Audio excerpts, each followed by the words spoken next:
진리와 사랑 안에서라는 제목으로 함께 나눴으면 좋겠습니다. 오늘 시편 역시 그 장르를 특정하기 어려워요. 그래서 조금 학자마다 좀 다르고 성경 번역마다 다릅니다. 여러분 우리가 가지고 있는 성경이 있죠.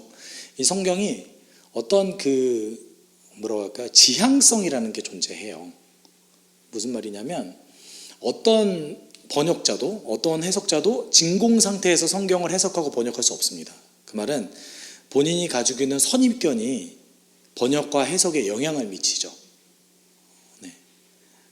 그래서 두 개의 단어를 선택할 때 둘 중에 내가 좀 더 선호하는 쪽으로 이제 번역하게 되어져 있습니다. 그런 식으로 사실은 그 성경 번역 또는 이제 성경 해석이 100% 무언가 옳다라고 이제 얘기하기는 쉽지 않습니다. 쉽지 않지만 물론 이제 어떤 그 선택지를 아예 벗어나는 건 안 되죠. 그렇지만 그 안에서 어떤 이제 이것이 옳으냐 옳지 않느냐 이거를 따지기보다 이렇게 다양성을 가지고 우리는 성경을 볼 수 있다라는 측면에서 접근했으면 좋겠습니다. 근데 옳고 그름이라는 것이 있을 수는 있죠. 그렇죠? 옳고 그름이라는 것이 있을 수는 있습니다. 그런데 그 옳고 그름을 우리에게 판단하게 해주고 도와주는 역할을 하는 것이 무엇이냐면 그게 바로 교리예요. 우리가 교리가 탄탄하면 성경의 다양성이 있는 이 수많은 해석들을 안전하게 받아들일 수가 있습니다. 그래서 교리 공부 우리 지난번에 기독교 강의를 함께 나눴었잖아요. 여러분 그 정도만 소화하실 수 있으셔도 아주 건강하게 신앙생활 할 수 있는 토대가 잘 잡혀지는 것이죠. 그러기에는 정보가 너무 많죠. 그 정보만이라고 얘기하기에는. 그래서 오늘 저희가 가지고 있는 이제 표준 세번역은요. 오늘 시편을 어떻게 생각하고 있냐면 거짓 고발을 당한 사람의 도움을 구하는 기도로 해석을 했습니다. 우리가 오늘 함께 읽었던 이 표준 세번역 버전은 거짓 고발을 당한 사람이 하나님께 그 억울함을 호소하는 그리고 그 도움을 청하는 기도인 거예요. 그런데 이제 원칙적으로 봤을 때 반드시 그러느냐 라고 볼 수는 없다라는 것이죠. 그렇게 볼 수도 있고 다르게 볼 수도 있다라는 거예요. 그래서 오늘 함께 나눌 때는 우리가 표준 세번역은 이렇게 번역되어져 있는데 또 다르게는 이렇게도 생각할 수 있구나라고 이제 생각을 하시면서 봤으면 좋겠습니다. 중요한 것은 하나님께 자신의 아주 깊은 속마음을 내비치고자 하는 그런 기도라는 거예요. 그래서 1, 2절에 이렇게 얘기하고 있습니다. 주님 나를 변호해 주십시오. 나는 올바르게 살아왔습니다. 주님 말을 의지하고 흔들리지 않았습니다. 주님, 나를 샅샅이 살피시고 시험하여 보십시오. 나의 속 깊은 곳과 마음을 달구어 보십시오. 근데 사실 조금 아쉬워요. 어떤 부분이 아쉽냐면 처음에 주님 나를 변호해 주십시오. 이게 어떤 지향성을 가지고 있다고 제가 말씀드렸어요. 이제 억울한 일을 당한 사람이 주님이 대신 변호해 주십시오라고 번역이 된 거예요. 그런데 이제 히브리어를 정확하게 보면 주님 저를 판단해 주십시오예요. 주님 저를 판단해 주십시오. 저는 올바르게 살아왔습니다. 저는 주님 안에서 올바르게 걸어왔고요. 그리고 주님을 신뢰해 왔습니다. 여기서 현재 완료가 쓰여졌거든요. 과거부터 지금까지 저는 주님 안에서 주님이 말하신 대로 걸어왔고요. 그리고 주님을 정말 신뢰해 왔습니다. 저를 판단해 주십시오. 근데 이게 분명히 제가 말씀드렸어요. 저를 변호해 주십시오라도 번역이 될 수 있어요. 그렇지만 다르게도 받아들일 수 있다는 것이죠. 주님 저를 판단해 주십시오. 그리고 이제 주님만을 의지하고 그 다음에 흔들리지 않았습니다. 여기서 미래형이에요. 저는 흔들리지 않을 것입니다. 라고 고백했어요. 그동안 저는 주님의 길을 걸어왔고 주님을 신뢰해 왔습니다. 그러니까 저는 앞으로 흔들리지 않을 거예요. 좀 뉘앙스가 다르죠? 그리고 이제 2절도 저를 샅샅이 살펴주십시오. 그리고 시험해 보시고 그 뒤에 보면 나의 속 깊은 곳과 마음을 달구어 보십시오. 이거 좀 어떻게 받아들이세요? 열정 있게 막 뜨거워지고 이런 느낌이지 않으세요? 내 마음속 깊은 곳까지 하나님 단련시켜 주십시오라는 뜻이에요. 네. 강화시켜 주십시오. 저를 강하게 만들어 주십시오라는 뜻입니다. 네. 저를 단련시켜 주세요. 그러니까 어떤 의미냐면 쇠를 연마하는 느낌인 거예요. 계속 망치질하고 담금질을 하고 다시 쇠를 접고 다시 뜨거운 불에 달궈지고 이런 느낌인 거예요. 사실 이 1, 2절만 놓고 봤을 때는 마치 저는 정말 완전하게 살았어요. 하나님 저 완벽하니까 저를 이제 살펴주십시오 라고 말하는 것 같아요. 그렇죠? 근데 이 히브리어를 조금 더 살펴보면 그런 것이 아니라 하나님 제가 그동안에 그래도 성실하게 하나님 뜻대로 살아왔습니다. 그러니까 이제 저를 판단해 주시고 저를 시험해 주셔서 결론이 뭐예요? 저를 단련시켜 주십시오 라는 뜻인 겁니다. 이렇게 자신 있게 내가 그동안 이렇게 하나님 뜻대로 살아왔습니다 라고 자신 있게 말할 수 있었던 그 이유는 3절에 있어요. 3절에 이렇게 얘기하고 있죠. 나는 주님의 한결같은 사랑을 늘 바라보면서 주님의 진리를 따라서 살아왔습니다. 여기서 이 시편 기자가 중요하게 생각하는 두 단어가 있죠. 사랑과 진리예요. 네. 이거를 조금 더 직역한다면 나는 당신의 사랑이, 이게 헤세드란 단어거든요. 당신의 그 언약적 사랑이 내 눈앞에 있기 때문에 나는 계속해서 당신의 진리 안에서 걸어갈 수 있습니다. 뉘앙스가 좀 달라지죠. 그 앞에 있는 당신의 한결같은 사랑이, 이게 사실 한결같은이라는 단어는 뒤에 나와요. 나는 한결같이 주님의 진리 안에서 걸어갈 수 있습니다 라는 뜻이에요. 저는 한결같이 주님의 진리 안에서 걸어갑니다. 왜요? 어떻게 해요? 당신의 사랑이 내 눈앞에 있기 때문에, 내 눈으로 직접 볼 수 있게 당신의 사랑을 내가 직접 경험하기 때문에 내가 진리 안에서 지금까지도 계속해서 걸어갈 수 있습니다. 이렇게 얘기하고 있는 거예요. 그 앞서 이 시편 기자가 뭐라고 얘기했습니까? 저는 그동안 잘 살아왔어요. 이렇게 얘기했던 근거가 어디 있습니까? 주님의 사랑과 진리에 있었던 거죠. 당신의 사랑을 내가 체험했기 때문에, 그렇기 때문에 또 신뢰할 수 있는 거 아닙니까? 그렇기 때문에 제가 당신의 진리 안에서 걸어갈 수 있습니다. 이렇게 얘기한 거예요. 그래서 1절과 3절은 제 생각엔 이게 단지 억울한 일을 당한 사람을 위한 기도라고만 해석할 수 있느냐, 그렇게도 볼 수 있지만 그냥 일반적인 사랑의 고백일 수도 있다라는 것이죠. 저는 이렇게 살아왔고요. 하나님, 당신의 사랑을 주기적으로 계속 경험하고 있습니다. 그러니까 저를 좀 단련시켜 주십시오. 제가 더 높은 곳으로, 당신이 원하는 더 깊은 사랑을 더 경험하고 싶습니다 라고 번역할 수도 있는 거예요.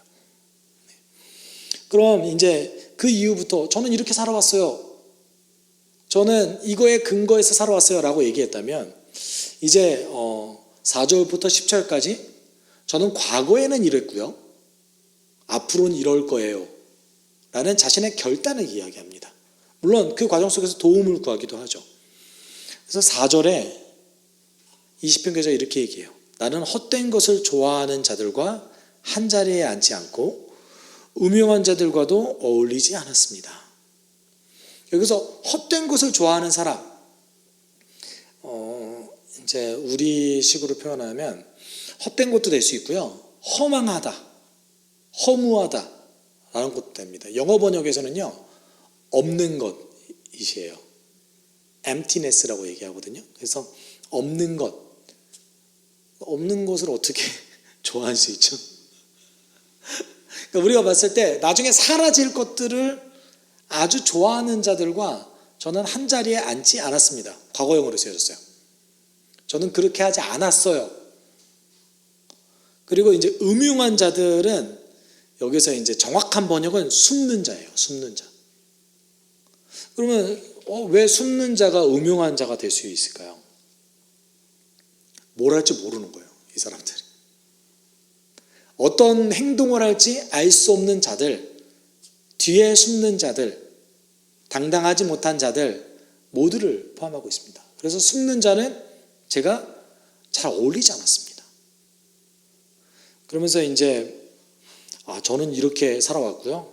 악한 자들과 어울리지 않았습니다라고 5절에 고백해요. 과거의 일이죠. 과거의 일이에요. 그리고 이제 6절, 7절에 여기에 있는 동사들 전부 다 미래형으로 쓰여졌습니다. 그래서 미래에는 저 이렇게 할 거예요. 이건 겁니다. 그래서 주님, 내가 손을 씻어 내 무죄함을 드러내며 주님의 제단을 두루 돌면서 감사의 노래를 소리 높여 부르며 주님께서 나에게 해주신 놀라운 일들을 모두 다 전하겠습니다. 라고 얘기하고 있습니다. 그러니까 이게 미래형이라고 제가 말씀드렸어요. 그런데 내가 손을 씻어 내 무죄함을 드러낸대요. 여러분, 본디오 빌라도가 예수님을 유대인에게 이제 사형 선고를 하면서 넘길 때, 그러니까 본디오 빌라도가 직접 사형 선고를 내리지 않았죠. 그런데 이제 유대인들에게 예수님의 신병을 인도했어요. 그러면서 어떻게 했죠? 손을 닦았어요. 무슨 말이냐면, 유대인 너희들이 앞으로 예수를 죽이는 것과 나는 상관이 없다. 니들이 죽이는 거지 내가 죽인 건 아니야. 내가 생각했을 때 예수는 죄가 없는데 너희들이 하도 뭐라고 하니까 니들에게 선택권을 줄게. 맘대로 해. 네, 여러분, 사도신경에 뭐라고 나와 있죠? 본디오 빌라도에게 고난을 받아라고 얘기하고 있죠. 사실 유대인이 죽였거든요. 근데 왜 모든 책임을 본디오 빌라도에게 두고 있을까요? 예수님 직접 그렇게 얘기하시죠. 그거 네 책임이 될 거야. 그러기도 하고요. 신병을 인도한 것 자체가 사실상 죽으라는 얘기잖아요. 나를 죽이려고 하는 사람이 한다스 엄청나게 모여 있는데 나를 지켜줄 수 있는 사람이 나를 죽이려고 하는 사람에게 넘겨주는 거예요. 네. 근데 이때 빌라도가 했던 행동이 뭐였냐면 손을 씻는 거였습니다. 유대인들에게 상징적으로 보여준 거죠. 나는 상관없어. 난 무죄해. 그런데 여기에서 얘기하는 그 무죄함을 드러내게 한다는 얘기인 거는 사실은 제사와 관련되어져 있어요. 여러분, 출애굽기에 의하면, 출애굽기 30장에 의하면 제사를 드릴 때에 반드시 제사장은 손을 씻게 되어 있습니다. 이게 단지 내가 죄가 없다 이런 뜻이 아니에요. 다만 하나님 앞에서 하나님, 제가 깨끗한 마음으로 예배 드리려고 합니다. 하나님, 제가 깨끗한 마음으로 지금 제사를 인도하려고 합니다. 주님, 저의 마음을 받아주십시오. 라는 의미로 이제 제사를 드리기 전에 반드시 손을 씻게 되어져 있습니다. 이런 거예요. 지금 어떤 의미냐면 제가 손을 씻어 내 무죄함을 드러내며 라는 게 그냥 저 죄 없어요 이게 아니라는 거예요. 어떤 의미냐면 저는 정결하게 순수한 마음으로 하나님께 지금 제사를 드리러 가려고 합니다. 앞으로 그럴 거예요. 이런 뜻이라는 거예요. 이게 이제 유대인들에게 손 씻는 문화가 굉장히 발달되어 있어요. 어딜 가든 손을 씻는데, 근데 이제 예수님 시대의 바리새인들이 예수님의 제자들을 공격하죠. 왜냐하면 밥 먹기 전에 손을 안 씻었어요. 여러 가지 이제 손 씻는 규례들이 있습니다. 그런데 문제는 뭐냐면 이제 성전이 파괴돼요. AD 70년에 성전이 파괴되고 나서 제사 드릴 때에 이제 손 씻는 그 문화가 이제 어디로 발전하냐면 일상생활에서, 그리고 이제 회당에서 예배 드리기 전에 손 씻는 문화로 발전합니다. 지금도 손 씻어요. 지금도 손 씻고 이런 어떤 율법을 지키려고 하는 행위적인 부분이 있거든요. 여기서 얘기하는 것은 확실하게 어떤 걸 뜻하냐면 성전 안에서 또는 성막 안에서 내가 제사 드릴 때 손 씻는 걸 얘기해요. 그리고 이제 6절에서 동사가 2개 등장합니다. 손을 씻다, 그리고 제단을 빙빙 돈다. 제단을 두루 돌면서, 이게 동사거든요. 그리고 뒤에 나오는 거는 그거를 수식하는 말이에요. 그럼 어떤 느낌이냐면 제가 제단을 두루 돌면서 하나님께 소리 높여 감사의 찬양을 드릴 거예요. 그리고 감사의 찬양을 드릴 때 어떤 걸 감사하는 건다는 얘기예요? 주님께서 제게 해주셨던 그런 것들을, 그 모든 일들을, 아주 놀라운 일들을 제가 감사할 거예요. 그래서 6절이 그 메인 동사고요. 7절이 그 동사를 할 때 어떤 내용들을 얘기하는 겁니다. 이 말이 어떤 뜻입니까? 모두 다 성전, 성막, 예배와 좀 관련되어져 있죠. 제가 우리로 따지면 하나님, 제가 교회 가서 예배 드릴 때 정말 정결한 마음으로 하나님 예배 드릴 거고요. 예배 드릴 때에 제가 그냥 단지 앉아서만 이렇게 있는 게 아니라 하나님께 감사의 찬양을 드리고 당신께서 저에게 하셨던 일들을 계속해서 고백하고 전할 거예요. 이런 뜻이에요. 앞으로 이거 할 거예요. 물론 과거에도 했겠죠. 이 행위 자체를 오늘 이 시편 기자는 굉장히 사랑했던 것으로 보입니다. 우리로 따지면 예배를 너무 사모한 거죠. 그래서 8절에 이렇게 고백하죠. 주님께서 계시는 집을 내가 사랑합니다. 주님의 영광에 머무르는 그곳을 내가 사랑합니다. 조금 더 정확한 번역으로는 주님의 영광의 성막의 그곳이에요. 그러니까 주님의 영광이 머무르고 있는 성막 안에 어떤 그곳. 그러니까 성막 전체, 제가 볼 때는 성막 전체를 얘기하는 것 같지 않고요. 아마도 지성소지 않을까 싶습니다. 주님의 영광이 머무른다고 우리가 생각하는 그 지성소, 그곳을 제가 너무나 사랑합니다. 그런데 중요한 건 뭐냐면 시편 기자는 여기를 들어갈 수 없어요. 대제사장만 들어갈 수 있거든요. 명백하게 오는 시편, 물론 대제사장이 썼을 수도 있겠죠. 제가 볼 때 그럴 확률은 거의 없을 것 같아요. 그리고 다윗의 노래라고도 얘기되어 있고요. 그래서 대제사장만 들어갈 수 있는 그곳을 너무 사랑한대요. 그런데 오늘 이 시편 기자는 그걸 경험할 수 있어요? 없어요? 없어요. 그냥 그 주변만 빙글빙글 돌면서 뭐만 할 수 있는 거예요? 감사기도 하고, 제사도 직접 못 드려요. 제사장을 통해서만 드릴 수 있습니다. 그리고 돌면서 감사기도 하고 하나님 저에게 하신 일만 찬양할 수 있는 권리만 있는 거예요. 그럼에도 불구하고 오늘 이 시편 기자가 뭐라고 얘기합니까? 그렇지만 제가 거기를 너무 사랑합니다. 당신은 경험하는 게 너무 좋기 때문에 그렇습니다. 라고 얘기하는 거죠. 그렇게 따지면 사실 우리가 얼마나 큰 복을 받았습니까? 그렇죠? 우리는 직접 하나님을 경험할 수 있고요. 사실 목회자가 없어도 가능하잖아요. 너무 제가 너무 레디컬하게 얘기하는 건지 모르겠지만 여러분, 아니 실제 기독교 역사에서 목사가 없어도 은혜 받은 성도가 얼마나 많습니까? 그렇잖아요. 왜냐하면 주의 말씀이 있잖아요. 물론 목회를 제가 폄하하려고 하는 건 아니고요. 중간자가 필요 없다라는 거예요. 중간자가 필요 없다라는 거예요. 우리가 직접 성령을 의지해서 예수 그리스도께 나아갈 수 있고 예수 그리스도의 이름을 부르면서 하나님께 나아갈 수 있어요. 얼마나 큰 복입니까? 오늘 시편 기자는 우리와 같지 않지만, 그리고 직접 나아갈 수 있는 사람도 아니었지만 그럼에도 불구하고 어떻게 했습니까? 주의 전을 너무나 사랑했던 거죠. 하나님의 전 속에 있는 하나님이 실제 거기에 계시다고 생각한 거예요. 여러분, 지금 우리 교회 하나님 실제 계십니까? 우리가 그렇기도 하고 아니기도 하죠. 이 말은 무슨 뜻이냐면 여기는 그냥 건물에 불과하죠. 여기는 건물에 불과하지만 우리가 믿는 것은 무엇입니까? 우리가 예배하는 그곳에 하나님이 함께 하실 것이다. 이걸 믿잖아요. 우리가 예배하는 그곳에 하나님 우리와 동행하실 것이다. 우리가 이걸 믿잖아요. 중요한 건 나의 마음이다 라는 걸 믿잖아요. 오늘 시편 기자는 그걸 고백한 것 같습니다. 그리고 이제 하나님께 간청하죠.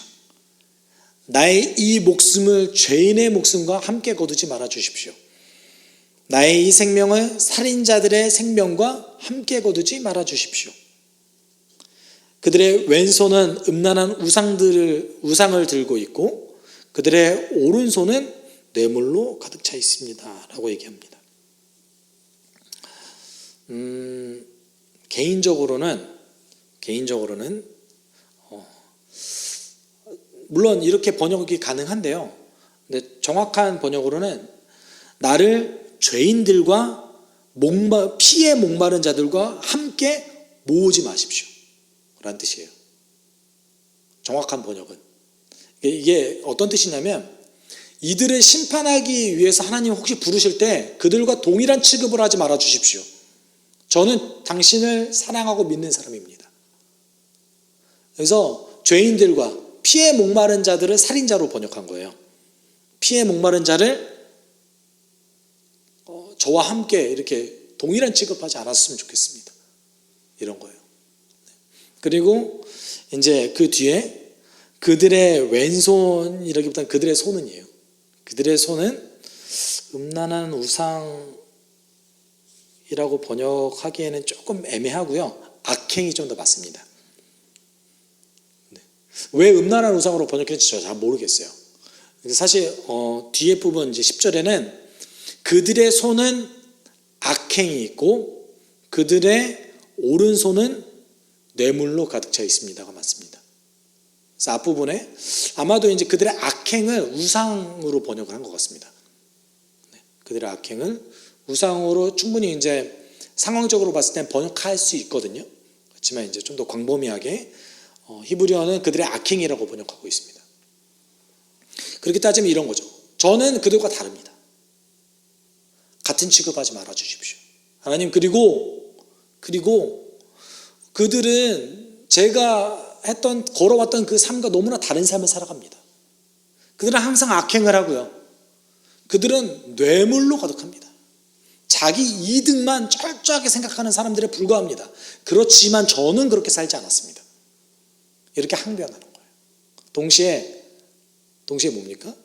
저는 그렇게 되지 않게 저를 좀 도와주십시오 라는 의미를 같이 가지고 있는 겁니다. 왜냐하면 그들과 섞이지 않고 싶어하는 오늘 그 시편 기자의 마음이 드러나 있는 거죠. 어찌 보면 저는 이렇게 생각하기도 해요. 시편 기자가 봤을 때 어쨌든 자기 이득을 위해서 살아가는 그들이 얼마나 많은 걸 누릴 수 있습니까?